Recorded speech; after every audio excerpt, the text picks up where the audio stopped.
Alhamdulillah, Allah sangat baik. Kita dipilih atau kita diberi kesempatan oleh Allah adalah melakukan hal-hal baik dan dipertemukan dengan orang-orang baik, dan Allah memang sangat baik.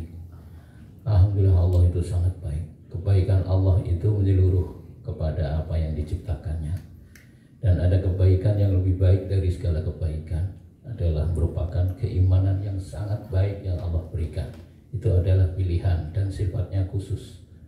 Nikmatnya itu khusus karena tidak semua orang mendapati kenikmatan itu yang berupa iman. Dan nikmatnya khusus, kenapa? Ya, karena itu hanya diberikan oleh Allah kepada orang-orang yang dikehendaki. Maka ketika tidak dikehendaki, tidak diberi. Sehingga sungguh kenikmatan ini merupakan kenikmatan yang sifatnya khusus.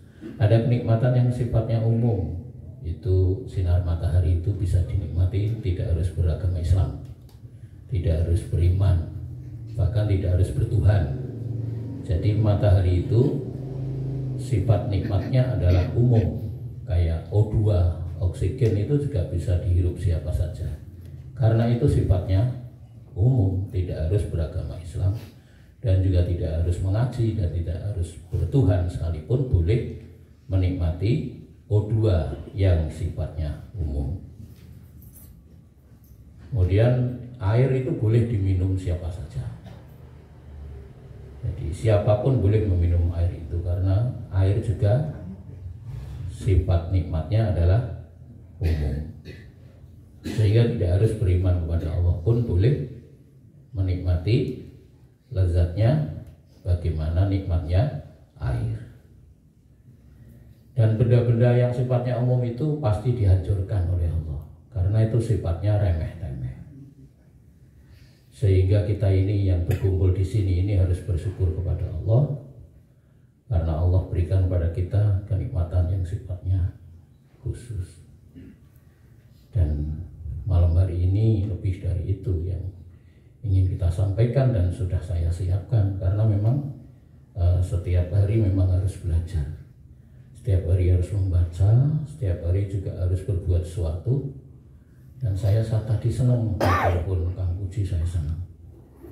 Biasanya kalau ditelepon tidak saya angkat karena telepon jarang saya pegang, jadi saya nggak ngerti. Tapi Kang Puji tetap akhirnya pun karena ya sudah komitmennya adalah kusnudon, selalu baik sangka. Jadi ora gampang muring, ora gampang nesu. Nek nesu mungkin aku wis suwe ora tau rene ya wis dijarno.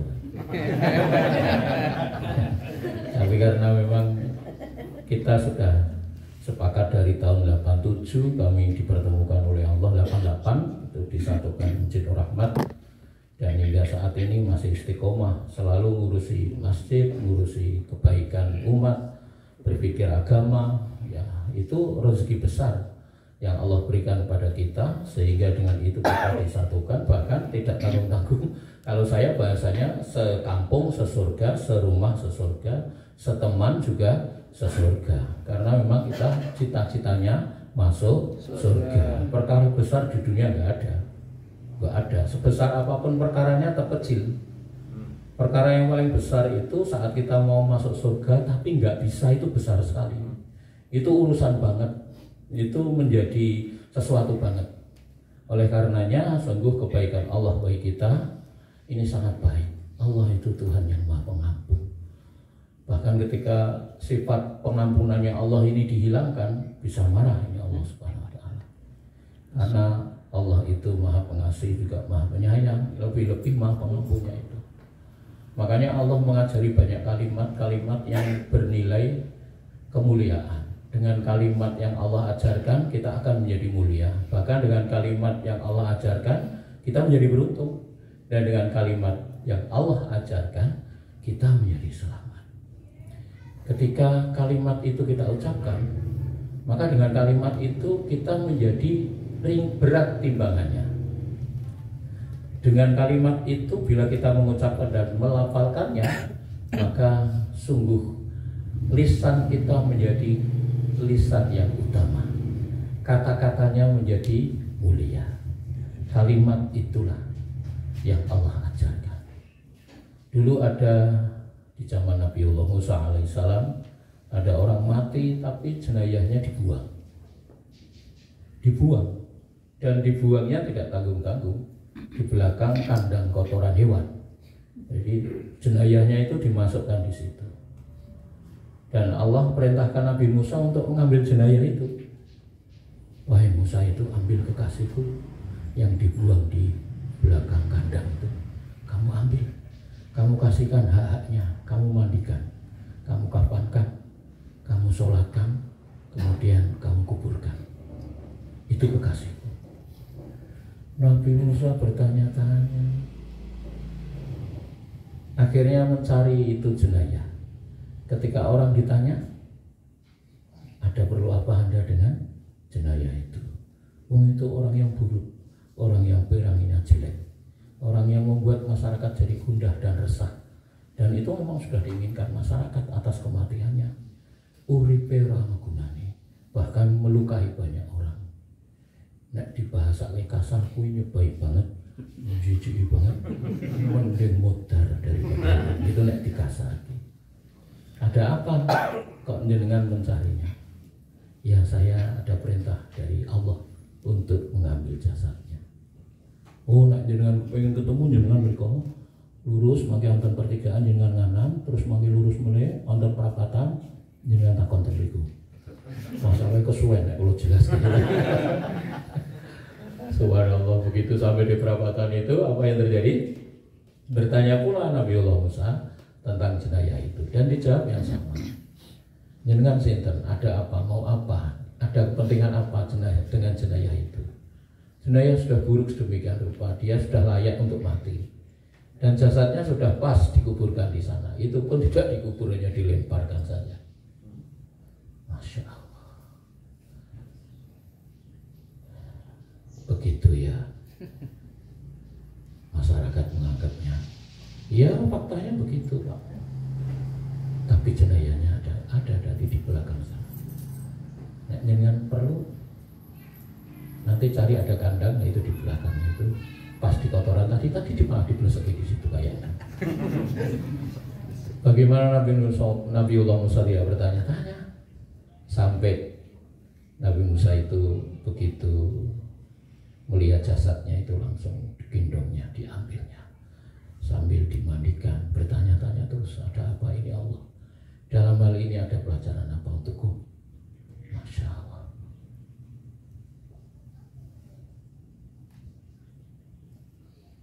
Sepi ya suasananya itu.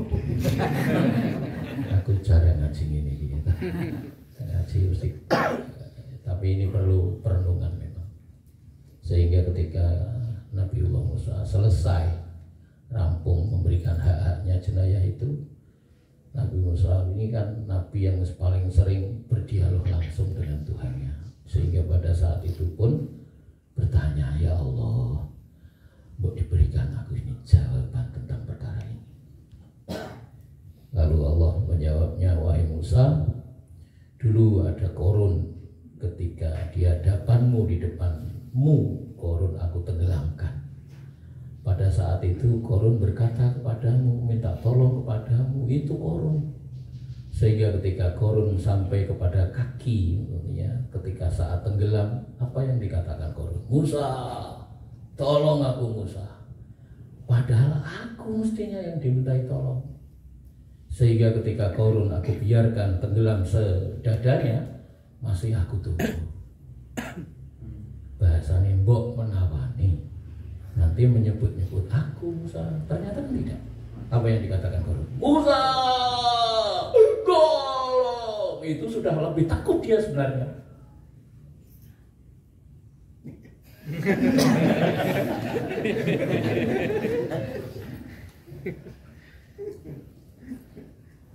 Aku suwe ora ngemblok bocah dulu.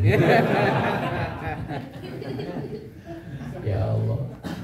Apa yang terjadi? Ditunggu itu sampai ke lehernya. Begitu mau ditenggelamkan sudah sampai lehernya. Apa yang dikatakan Musa? Apa yang dikatakan korun? Tetap menyebut-nyebut Musa. Inilah durhakanya si korun, beraninya si korun. Tidak minta tolong kepadaku, tidak minta ampun kepadaku,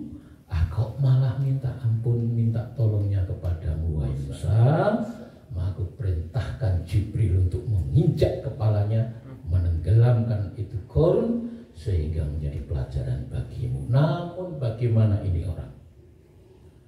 Masyarakatnya menganggap dia buruk sedemikian rupa, hina sedemikian rupa.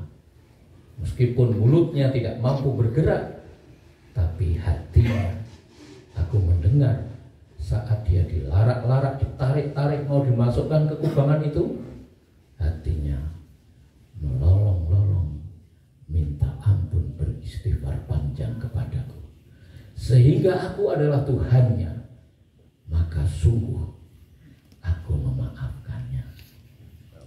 Masya Allah. Istighfar ini adalah kalimat yang Allah ajarkan dan nabinya kita pula mengajarkannya.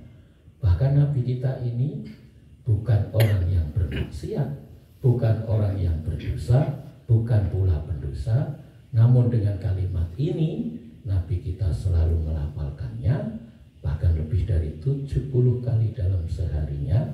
Sungguh kalimat ini menjadi kalimat sunnah dari segi hukumnya, karena nabi kita pun melafalkannya. Sehingga dengan istighfar seseorang menjadi beruntung. Bahkan dengan istighfar orang bisa diampuni oleh Allah Subhanahu wa Ta'ala. Saya ini melukis, punya pengalaman banyak tentang bagaimana melukis. Ketika saya melukis besar, karena itu pesanan, saya kerjakan 1 bulan. Waktu itu saya masih kontrak di rumah sebelah utara jalan raya. Kalau sekarang kan di selatan. Kalau dulu saya kontraknya di sebelah utara. Jalannya geronjong, turun ke bawah itu di pinggir sungai. Anak saya umur 3 tahun yang baret pada saat itu. Saya melukis 1 bulan. Karena itu pesanan mau diambil hari ini Jumat pada saat itu. Maka saya kerjakan dengan baik. Dan pada saat terakhirnya saya finishing, maunya saya keringkan di situ karena hari Jumat saya Jumatan. Saya tinggal Jumatan. Apa yang terjadi?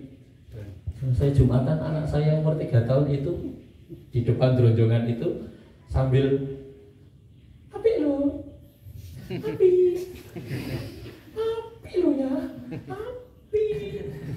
Aku penasaran, apa saiki kok punya api-api? Ning atiku sebenarnya wis wah iki jangan-jangan gitu kan. Anak itu saya dekap saya gendong. Tak taruh di sini. Mana yang api? Itu. Masya Allah. Betapa saya waktu itu rada sok, Mas. Karena lukisan yang mau diambil itu ternyata dituablek cat bermacam-macam oleh anak saya yang umur 3 tahun tadi.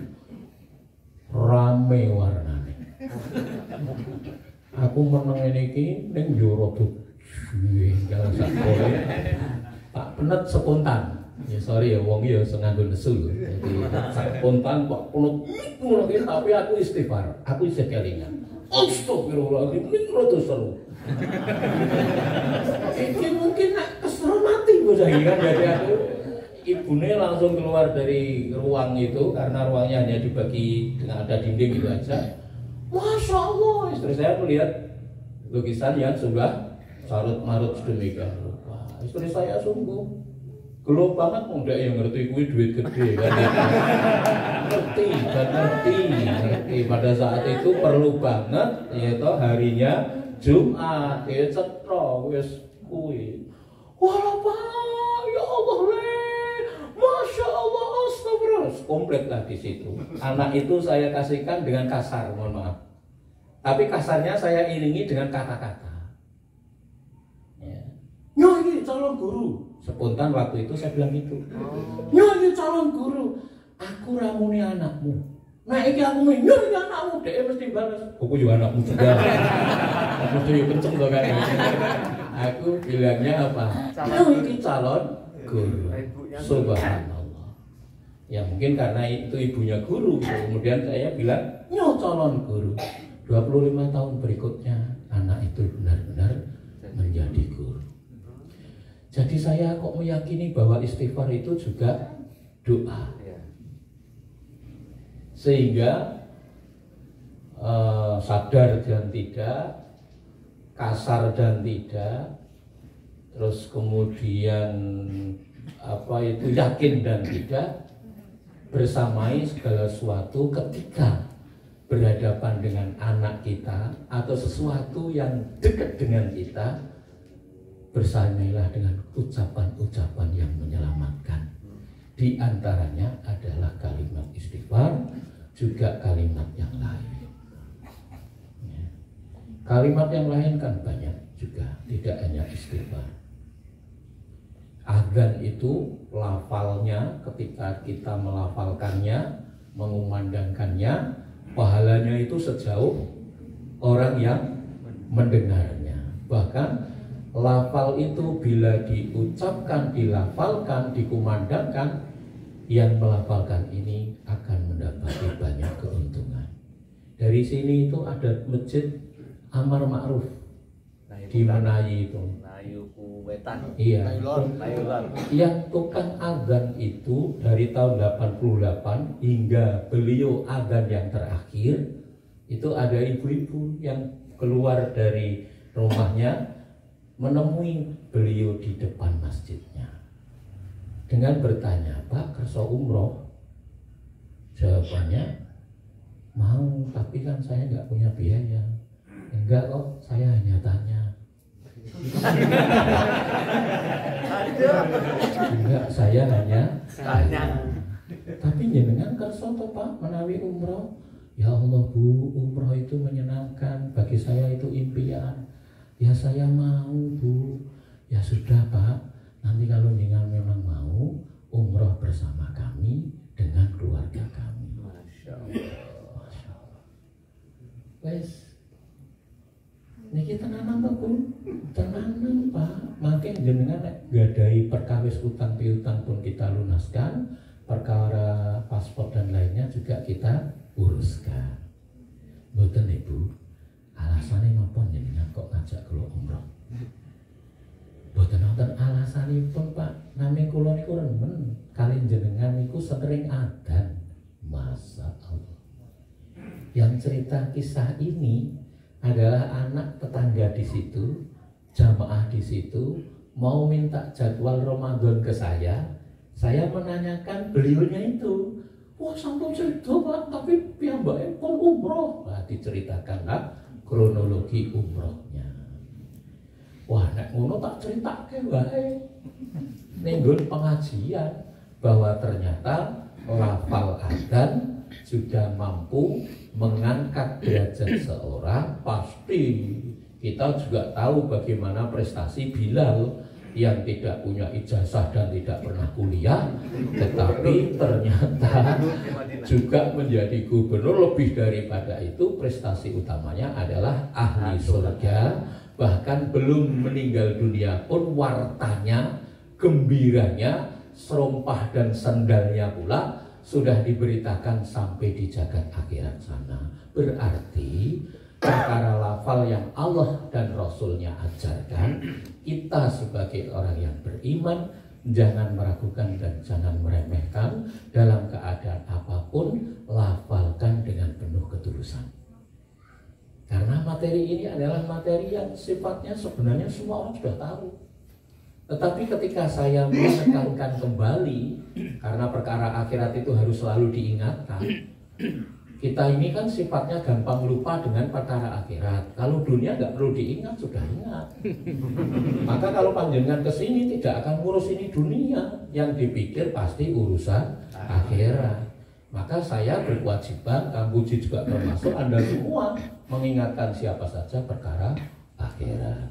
Maka sungguh nikmatnya bagi kita oleh Allah dibimbing sedemikian rupa. Adzan saja membuat orang ini menjadi mulia di sisi Allah Subhanahu wa Ta'ala. Bahkan ketika ini sang muadzin ini habis umroh, kemudian beliau meninggal dunia, dikabarkan yang sedemikian rupa. Ini kok beruntung sekali ya. Mati itu pasti, tapi caranya mati ini kok bisa sebaik ini? Ya, sudah adzan bertahun-tahun, sholat berjamaah bertahun-tahun, kemudian umroh itu kan nilai besar pahalanya adalah dosanya diampuni. Kemudian pulang bersilaturahmi dengan masyarakatnya, meminta maaf dan berterima kasih, kemudian istirahat sejenak, meninggal dunia. Kok penak banget begitu. Mati ini memang pasti, tapi caranya mati. Karena sungguh kita tahu bahwa mati itu pasti, setelahnya itu perlu kita pikirkan bersama. Ya. Bapak, teman-teman semua ini yang malam hari ini hadir, saya merasa bersyukur kita semua kepada Allah Subhanahu wa Ta'ala dengan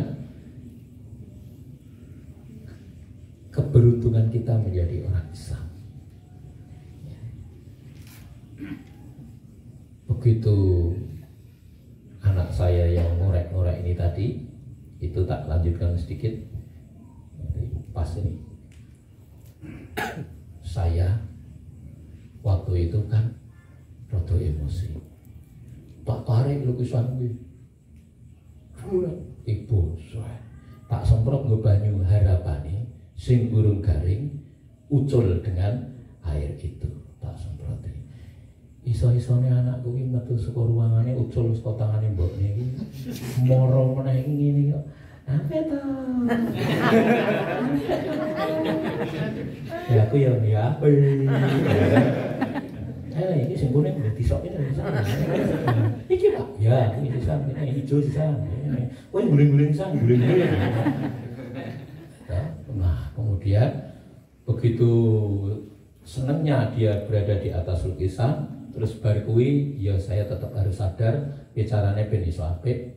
Saya ngambil waktu itu saya pesen sesuatu dibungkus dengan busa tipis. Nah, busanya itu tak ambil untuk apa? Untuk ini ya yes, pokoknya tak ngelapi lah minimal. Ternyata menghasilkan tekstur yang di luar dugaan saya, asbab dari kelembutan busa itu.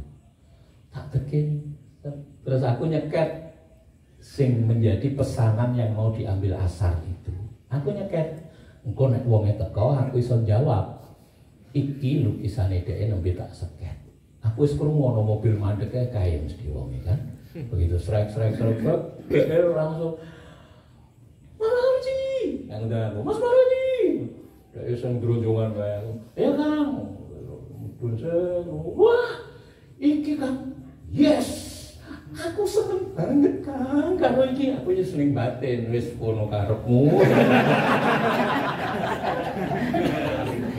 Kuwi dudu nggonmu Kang, nggonmu sing iki nembe tak seket, sorry. Tapi aku seneng banget Kang karo iki pas Kang iki. Aduh Kang, kuwi larang ya Kang. Ora apa-apa Pak, iki larangnya piro? Ya paling ora 2 kali lipat Kang kuwi. Aku tuh angel.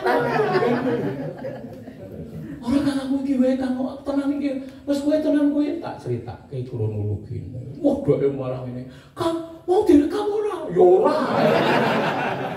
Wah, anak rekam anakku iso ngedol luwe larangan karena prosesnya itu jauh lebih dihargai sama pembeli. Oh, iya toh kamu, aku ceritane ngono mau Kang, wis aku cocok iki wae. Masya Allah, ternyata istighfar itu dapat menghadirkan, ini ya penting nih, istighfar dapat menghadirkan tambahan rezeki yang tidak disangka-sangka dan tidak diduga-duga. Bahkan lebih dari itu, istighfar juga mampu menghadirkan keridhaan Allah Subhanahu wa Ta'ala, sebagaimana Imam Ahmad bin Hambal dipaksa oleh Allah berjalan dari Baghdad menuju Basrah, tidak tahu menau, tidak ngerti tujuannya mau apa, tapi Imam Ahmad bin Hambal ini hanya ingin berjalan saja menuju mana? Basrah. Sampai di Basrah pas Isya, habis sholat Isya beliau rebahan di masjid sama marbotnya diusir. Ya Pak, no. Ampun tidur di situ, gak boleh. Nah, saya ini musafir loh, nah, berjalan jauh, mau istirahat sejenak di sini, tapi ini masjid, gak boleh. Saya musafir loh nak, nggak boleh. Ya udah, akhirnya di Serambi pun masih diusirnya lagi. Wih, malah pindah. Malah pindah terpikir jenengan ya. Akhirnya kan diawe-awe sama siapa? Tuh kan, orang yang ada di depan. Itu ada bakul roti yang ngawe-ngawe. Saya istirahat di sini, tidur di sini di tempat kami. Masya Allah. Terima kasih, mulianya ini orang kedatangan tamu aku. Masya Allah, dibuatkan itu adonan roti, disiapkan untuknya. Namun ada yang unik kan, saat merobek kandung kalimat astagfirullahaladzim terdengar oleh tamunya. Bahkan ketika mengambil air, astagfirullahaladzim, mecah dok, astagfirullahaladzim, nambah gula, astagfirullahaladzim, mulai bahasa Indonesia-nya apa ya? Mulai itu harus ngadoni. Kok wagu ya ngadoni? Mulai itu kalimatnya apa? Astagfirullahaladzim. Apa yang terjadi? Subhanallah. Nah, saya melihat apa yang kamu lakukan jadi ingin bertanya. Sudah lama bakul rotinya? Wah, saya sudah 30 tahun saya. Wah, 30 tahun nak. Memang begitu kalau sedang proses buat roti? Iya saya. Kenapa? Iya saya, dengan istighfar tenagaku jadi bertambah. Masya Allah. Dengan istighfar tenagaku menjadi bertambah. Saya dengan istighfar lebih daripada tenaga yang bertambah, jiwaku pada saat itu terasa tenang dengan istighfar. Dan lebih daripada itu saya, dengan istighfar itu doaku terkabul semua. Tapi ada doa yang belum terkabul saya. Apa itu nah? Saya ingin ketemu dengan orang soleh. Namanya ketika disebut hatiku merasa rindu dengannya. Seorang ulama besar yang tinggal jauh dari sini. Siapa namanya nak? Namanya Imam Ahmad bin Hambal. Takbir itu sang tamu. Allahu Akbar. Takbirnya orang soleh ternyata menggetarkan orang yang mendengarnya, termasuk sang bakul roti ini terperanjat sehingga bakul roti ini pun bertanya, takbirmu mengetuk diri hatiku. Sungguh seakan-akan aku bertemu dengan orang yang aku rindu.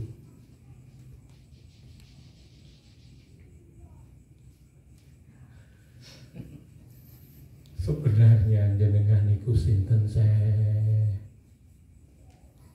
Kemudian tamunya mengatakan, sungguh nak, setelah aku renungkan perjalananku dari Baghdad sampai ke Basrah ini ternyata asbab dari istighfarmu itu. Bahkan sampai aku diusir dari dalam masjid, mestinya tidak masuk akal. Masa hanya ingin rebahan di dalam masjid sebentar, aku sampai diusir oleh marbot masjidnya itu. Sungguh tidak lain, ini asbab dari istighfarmu itu. Dan bahkan aku didorong-dorong sampai keluar masjid. Yang dorong juga istighfarmu itu.